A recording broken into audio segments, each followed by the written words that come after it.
วัสดีนะทุกคนเนาะมาพบสองหนุ่มน้อยบรรดาเส้นเก่าเส้นเคยทุกคนวันนี้ก็มาล่าป่าอยู่น้ำคลองคือเก่าเนาะบรรยากาศค่อยๆยำแรงนี่วันนี้มาทำการ3 คนเดี๋ยวนี้2 คนเนาะสามมันโตเซตนี่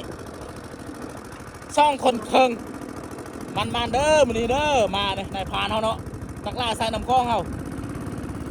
มาทำกัน3 คนเนาะทุกคนมาลุ้นน้ำกันเบิ่งเนาะว่าที่เป็นอะไรมือนี้จับมานบ่ตอนแรงเลยเขามาใส่เนาะมาใส่เบ็ดทุกคนใส่เบ็ดเพียกมองแดเนาะมื้อเสาร์เพิ่นเขาได้มายามเนาะเดี๋ยวนี้เขากำลังไปใส่เนาะค่อยข้ามยำแรงมาแล้วบรรยากาศฝนตกแดดทุกคนเลยวิถีชีวิตคนบ้านเฮาเนาะง่ายๆนำขึ้นสูงทะเลนุ่มน้อยก็มาก็ได้แต่ปลาเคิงตัวเดียวเนาะตัวบ่ใหญ่แต่ว่ามื้อนี้มาอีกแล้วทุกคนบ่ยอมแพ้เนาะมาล่าบ้านน้ำคลองคือเก่าเนาะเดี๋ยวไปน้ำกันทุกคนเลยบรรยากาศเนาะกำลังไปซาเบ็ดฝนตกทุกคนโอ้เราเลี้ยวเบิ่งอยู่พุ่นเนาะฝนมาเต็มที่เลยเนาะเต็มคาราเบลเลยทุกคนโอ้เนาะเอาเบิ่งอยู่พุ่นเนาะฝน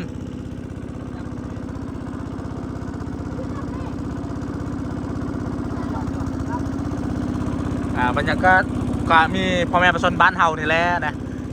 ไปซาเบ็ดยามมองแดเนาะสายเพียกแดบางคนก็กลับไปแล้วบางคนก็ห้ากลับไปบรรยากาศนำขึ้นสูงพอสมควรเนาะขึ้นมอเทิงไปแล้วบรรยากาศตอนแรงผู้ได้อยู่เรียบแม่น้ำคลองนี่จะหูดีเลยเนาะว่าการไปห้าปลาน้ำคลองนี่เป็นอะไรเนาะวิธีการห้าในได้แดบางคนก็ใส่แดเนาะอันนี้บางคนก็กำลังไปบางคนก็กลับแล้ววิธีชีวิตของคนเรียบแม่น้ำคลองนะวิธีการหาอยู่หากินแบบบ้านเฮานี่แหละเดี๋ยวนี้ถือว่านุ่มน้อยกับทีมงานกำลังไปเนาะแต่บางคนก็ถือว่ากลับมาแล้วเพราะว่าเดี๋ยวนี้ก็ถือว่าแรงพอสมควรเนาะคำแล้วเนาะทุกคนอันนี้ครับทุกคนได้เบิ่งบรรยากาศเนาะอันนี้เป็นบอลที่มีพ่อแม่ประชาชนบ้านนุ่มน้อยเองเนาะมาใส่เนาะทุกคนเอาเลี้ยวเบิ่งเนาะมันจะเลี้ยนกันไปเนาะอันนี้จะมีไล่เจ้าเนาะช่วงนี้ก็นำก็ถือว่าขึ้นลงอันนี้บรรยากาศนี่ไล่คนอันนี้ก็เป็นเจ้าของใส่นั่นเองเนาะที่มาใส่มันมีไล่เจ้าเรียนกันแบบนี้เนาะวิธีการไปใส่เนี่ยโอ้ยเนี่ยมันหลักล่าเนาะหลักล่าใส่น้ำคลองนี่เป็นบ้านเฮาเนี่ยใส่เนาะมันมีไล่เจ้าเนาะส่วนช่วงนี้ก็มื้อนี้ถือว่าน้ำลงเนาะมีไล่เจ้าเนี่ยเรียนกันเวลาเฮามาเนี่ยเขาก็มานำกันไล่คนแบบมวนซื่นคือแบบนี้เนาะเมื่อกี้ก็ถือว่าเป็นวิถีชีวิตอีกอย่างหนึ่งเนาะวิธีการห้าป่าของคนบ้านนุ่มน้อยเองเนาะเป็นวิธีการใส่นั่นเองเนาะทุกคนเนาะโอ้ทุกคนเอ้ยฝนตกความแห้งเนาะฝนตกหนักเลยการโอ้ยวันนี้โดนฝนตะลมทะเลก็โดนฝนเนาะทะเลเนาะทะเลมีทางลมทางฝนเนาะแต่ว่าช่วงนี้ก็มีแต่ฝนมาแต่ว่าบางท่านนี่จะเป็นฝนเม็ดใหญ่นิดนึงทุกคนฝนตกเนาะบรรยากาศก็เรียกมาก็โดนฝนถล่มนะรอบนี้มาก็เม็ดเดียวกันแต่ว่าสุดแล้วนี่มีทางลมช่วงนี้ก็มีแต่ฝนแต่ว่าฝนเม็ดใหญ่เนาะทุกคนสังเกตเบิ่งเนี่ยปกติในเกตนี่เขาใส่เบ็ดเนาะแต่เก่านุ่มน้อยเคยมานุ่มน้อยเคยใส่เบ็ดเกตนี้ใส่ใดเหมือนกันเนาะเดี๋ยวจะขึ้นเมื่อเนื้อก่อนมันเรียบบางเที่ยวจะได้ใส่ลงมาเรื่อยๆเนาะเราต้องเมื่อตั้งแต่อยู่เทิงพ้นแล้วก็คอยพายเรือลงมาเรียบเบิ่งว่ามันได้เหมาะสมที่จะใส่เบ็ดเท่ากับใส่ลงมาเนาะมาแล้วนะทุกคนเนาะพอดีเขาข้ามฟากเนาะข้ามมาฝั่งนี้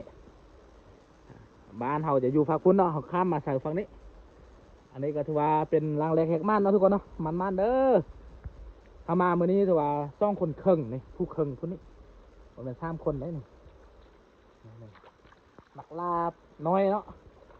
หนักลาทรายน้ำคลองเขาเนาะอันนี้เป็นรุ่นสืบทอดเนาะต่อไปทุกคนเลยมาน้ำพอน้ำแม่เนาะเพื่อที่จะเฮียนหูแล้วก็จะหน้าอยู่ได้ไปใช้เองได้ทุกคนเดี๋ยวเขาได้ใส่ไปเรื่อยๆแล้วเนาะอันนี้ถือว่าเป็นรางแรกแห่งม่านเขาเนาะเดี๋ยวเขาได้ใส่ไปเรื่อยๆเพื่อนแล้ว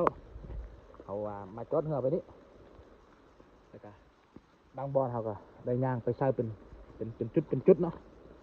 ย่างไปใส่เป็นจุดไปเลยลุยน้ำกันโอ้บรรยากาศเนาะอันนี้กบไม้ยาวอยู่ทุกคนเลยนี่ลึกคุณนะโอ้สุดยอดไปสายเบ็ดเนาะลุยทำกันทุกคนเลยไปนี่ได้ผมได้เงินนิดนึงเนาะวิธีการหาปลาเฮานี่แหละสายเบ็ดเนาะเป็นเบ็ดในเฮามีสายเพียกแด่แล้วก็สายบอลเลิกบอลตื่นกะแล้วที่เฮาเนาะเบ็ดซ้ำเบ็ดแคนเบ็ดมาได้ก็มีหมดแล้วเนาะวันนี้ไปทำกันไหมความลึกโอ้ย ยอดไปเลยนี่มาใส่อยู่นี่อีกคนหนึ่ง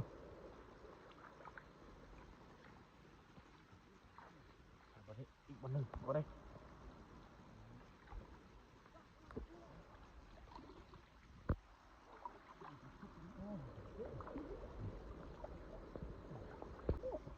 นี่เนาะมาใส่อยู่บนนี้ทางหนึ่งทุกคนเลยนี่เอามันเนาะเดี๋ยวไปต่อเลยใส่บนไม้เนาะใส่บนนี้ล้างหนึ่งไปต่อบนนี้อีกล้างหนึ่งบนนี้อื่นแล้วเนาะมาลุ้นนำกันตัวนี้ตัวมือนี้นำลงเนาะมือนี้นำลงเนาะมืออื่นถ้าว่า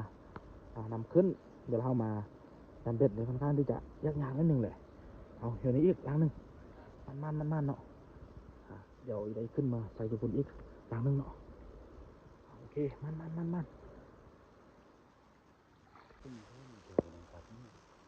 าทุกคนไปเอากระชายเมื่อกี้เนาะเนี่ยเห็นบ่เสร็จ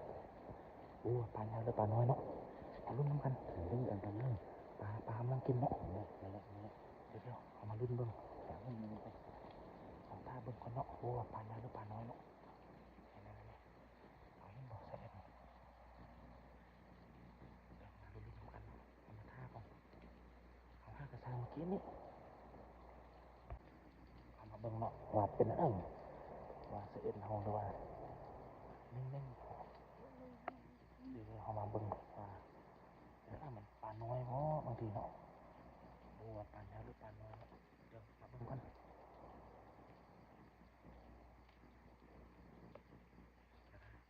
ไม่พาเนาะตึงเนาะเมื่อกี้เป็นอะไรเรียบร้อยป่ะ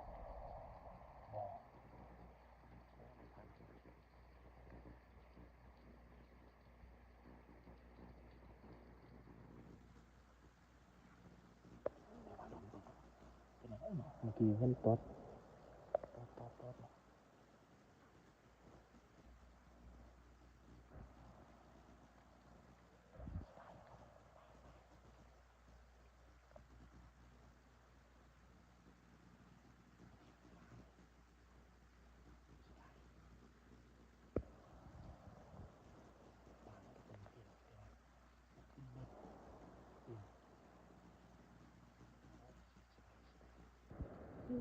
ปลาเนาะตะบุกขึ้นไปเกี่ยวห้ากระแสมาอันนี้เนาะพอดีเขาต้นเหือเลยกะเมื่อกี้นี่เนาะเสียดายเนาะปลาต้นเมื่อกี้เขายกปลาบ่ทันได้ขึ้นเบ็ดเถอะเนาะโอ้เสียดายเดี๋ยวเขาจะมาใส่อีกซองล่างเนาะทางนี้เนาะบอลจุดเขาต้นเหือจุดทำอิฐเนาะหลังจากนั้นเขาก็จะได้ไปเรียบลงไปทางไตพุ่นเนาะว่าเป็นอะไรเนาะเดี๋ยวเขาไปกลับไปเบิ้งอันเมื่อกี้นี้อันป้านี่ตอดเบ็ดนี่มีซ่องล้างเมื่อกี้นะล้างแรกเมื่อกี้อันตัวติดเหือเขาเมื่อกี้ก็ตอดคือกันเนาะแต่ว่าตอดแล้วก็หายไปเลยเนาะแบบล้างตัวเมื่อกี้เดียวเขากลับไปนี่เขากลับไปเบิ้งอีกเท่านึงเนาะทุกคนเนาะแต่ถือว่าเดี๋ยวนี้เป็นล้างที่6แล้วเนาะที่เขาใส่อยู่นี่เขาใส่นี่แล้วก็ที่ได้กลับไปเบิ้งตัวซ่องล้างเมื่อกี้นี้อันตัวปลาตอดเมื่อกี้เนาะล้างแรกแล้วก็ล้างตัวอันที่หนุ่มน้อยไทยเมื่อกี้นี้เนาะทุกคนเมื่อกี้ เดี๋ยวมาลุ้นเบิ้งเห็นมันตึงๆเนาะเมื่อกี้เนาะเดี๋ยวให้ในพานน้อยเฮายามเบิ้งเดี๋ยวมาเบิ้งก่อนไปได้เอายามเบิ้งดูเห็นตึงๆเนาะเมื่อกี้เนาะถือบ่น่าจะเป็นปลาเนาะทุกคนเนาะถืออ่ะถืออ่ะไปได้ถือบ่ถือทุกคนโอ้ไปได้เบิ้งดูโอ้ปลาเครื่องเรียบร้อยเนาะทุกคนมามาแล้วทุกคนโตดึงระวังมือเด้อปากเครื่องเนาะโอ้เรียบร้อยทุกคนเลยนี่คือเขาจ้อยอยู่นี่เนาะนุ่มน้อยอันเทียบเนื้อเนาะนี่นี่กะนี่แต่ปากเครื่องเนาะนี่เรียบร้อยทุกคน ในพันน้อยเขาเนาะยามวันนี้เนาะตอนแรงวันนี้โอ้ได้เลยทึกเลยเรียบร้อยแล้วได้แล้วโอเคเนาะทุกคนมาใส่อยู่นี่ล่างนึงเนาะก็ถือว่ามืดๆค่ำๆมาแล้วเพราะว่าเดี๋ยวเราจะได้ไปยามเพียกเลยเนาะยามเพียกยามมองได้อาจจะใส่อีกประมาณ6 ลางเนาะ6 ลางแล้วน่าจะพอแล้ว6 ลางก็รวมๆกันก็ได้อยู่30เนาะเป็น30 ลางกับเมื่อกี้ก็ม่านไปตัวนึงแล้วเนาะทุกคนแต่ว่าเสียดายอันตัวอยู่พุ่นต่อเห็นอันมันตอดเมื่อกี้2 ลางเนาะ2 ลางแต่ว่าบ่ได้เนาะเมื่อกี้เนาะบ่ทึกบ่คืนเนาะแต่ว่าเฮามาได้ปลาเครื่องตัวนึงเนาะอันนี้เนาะทุกคนถือว่าเฮาใส่เบ็ดแล้วเนาะถือว่าเฮามาใส่เบ็ดนี่ก็ถือว่าแล้วไปแล้วเดี๋ยวนี้ก็ถือว่าค่อยค่ำยามแรงแล้วทุกคนเลยบรรยากาศนี่ใส่เบ็ดก็ถือว่าแล้วเนาะมีแต่มื้ออื่นตอนเช้าเฮามายามเนาะเอาเป็นด้านหนุ่มน้อยกับฟ้าทุกคนเด้อไปกดไลค์กดแชร์กด Subscribe หรือว่ากดติดตามเพื่อทุกคนจะบอกผ่านคลิปใหม่ๆพบกัน EP หน้าหรือว่าคลิปหน้าเนาะคลิปยามเบ็ด